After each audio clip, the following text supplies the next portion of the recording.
Diseases of the nasal cavity and pharynx in dogs and cats. So the overview. For the nasal cavity, talk about congenital, so clefts, rhinitis, viral, so FHV1 and FCV, bacterial, mycotic, pacific, polyps and foreign bodies, tumours, epitaxis, and trauma. For the pharynx, talk about foreign bodies, retropharyngeal abscess, nasopharyngeal polyps, nasopharyngeal stenosis, and soft palate abnormalities. For the larynx, talk about obstructive laryngitis, laryngeal paralysis, laryngeal collapse, neoplasia.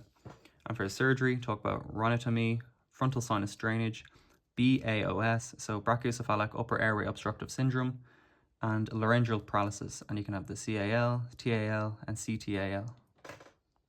So the overview of the nasal cavity. The functional anatomy is the nostrils, the nasal plane, the bony case, the nasal septum, the right and left halves of the nasal cavity, and the nasal connae.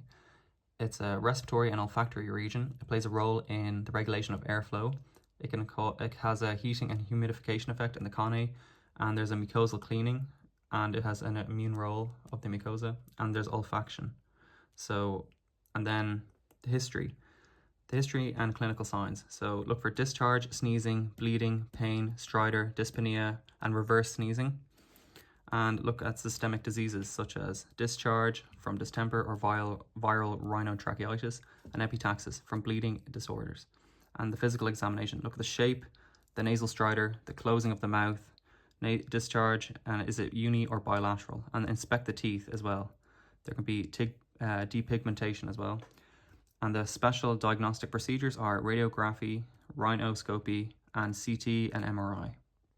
Diseases of the nasal cavity and frontal sinus.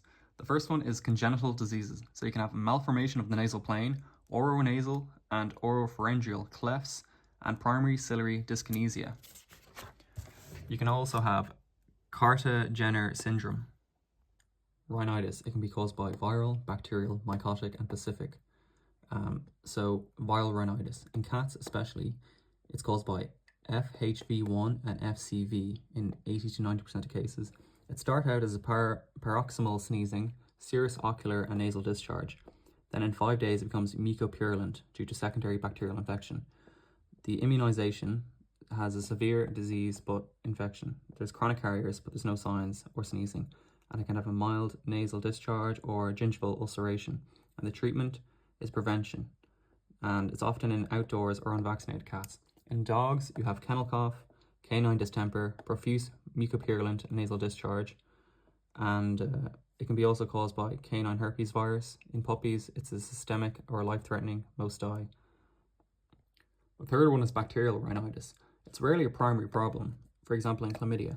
It's usually secondary due to viral infections, foreign body, or a tumour or disruption of the mucosal integrity. And if it's primary, it's caused by Pasteurella, Streptococcus, Staphylococcus, or chlamydia. The treatment is antibiotics, but take care of the primary problem first. In mycotic rhinitis, it's more common in dogs than cats. In dogs, it's caused by Aspergillus, and in cats, it's caused by Cryptococcus.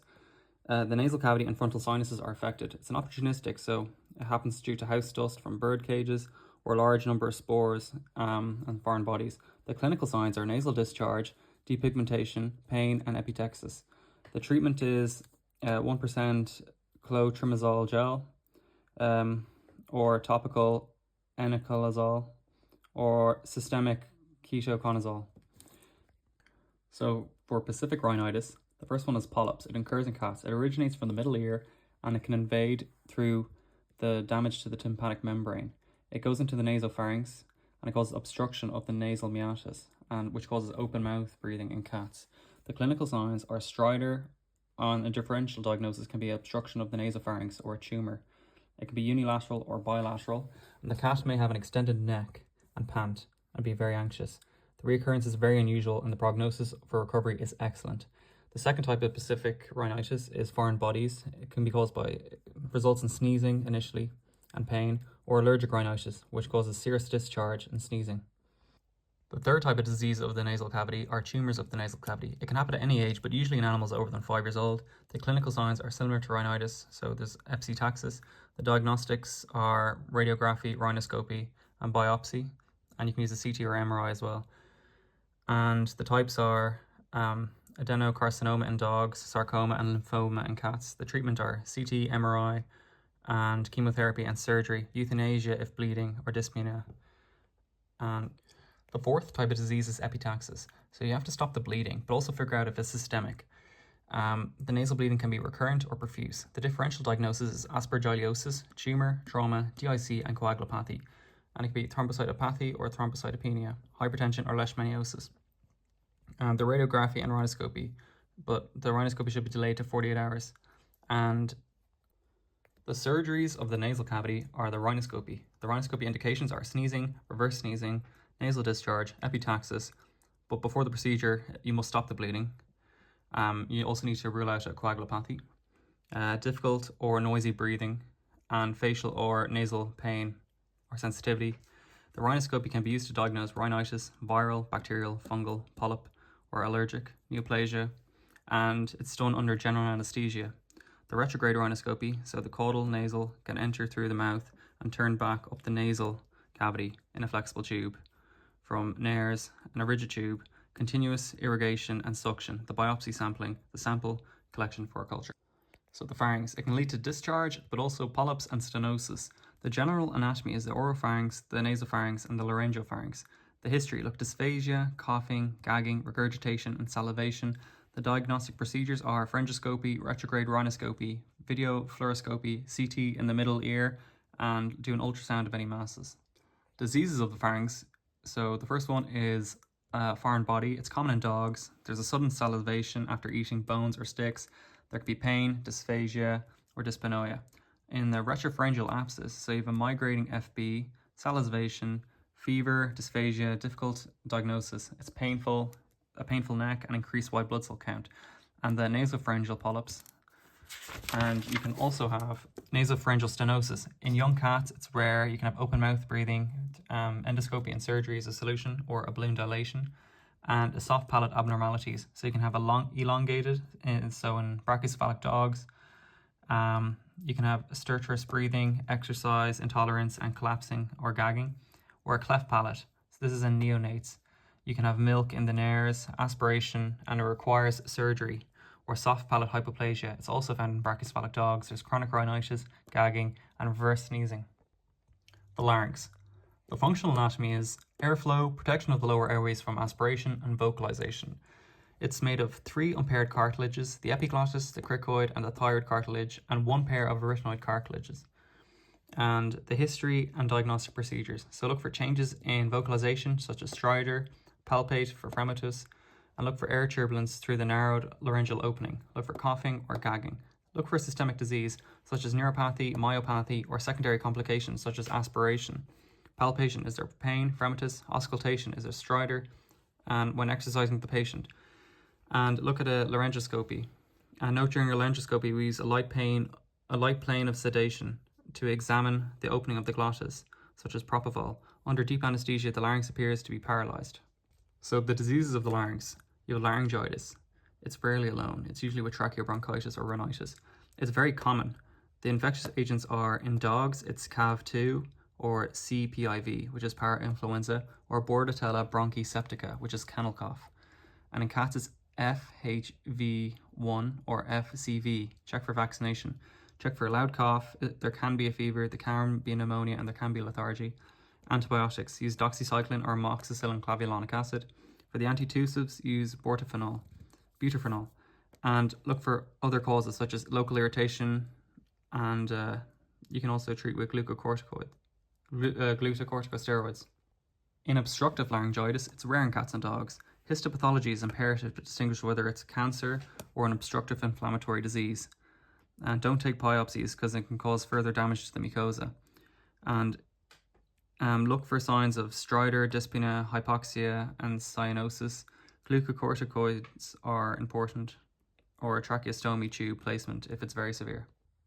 And the second disease of the larynx is laryngeal paralysis. It's very important. It's more common in dogs. The arytenoid cartilage fails to abduct during inspiration. This is caused by dysfunction of the recurrent laryngeal nerve, which leads to paralysis of the dorsal cricoarytenoid muscle, and this causes an inability to abduct the vocal folds. It's more common in older, large breed dogs. It's idiopathic. It's most likely an idiopathic neuropathy.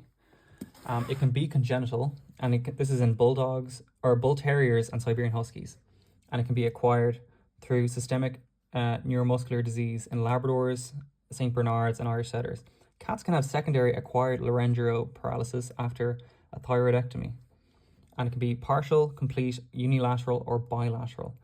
Look for stridor, exercise intolerance, a voice change, coughing, respiratory distress, hyperthermia, and the diagnosis. Look at the history. Is there a change in bark? Is there dyspnea?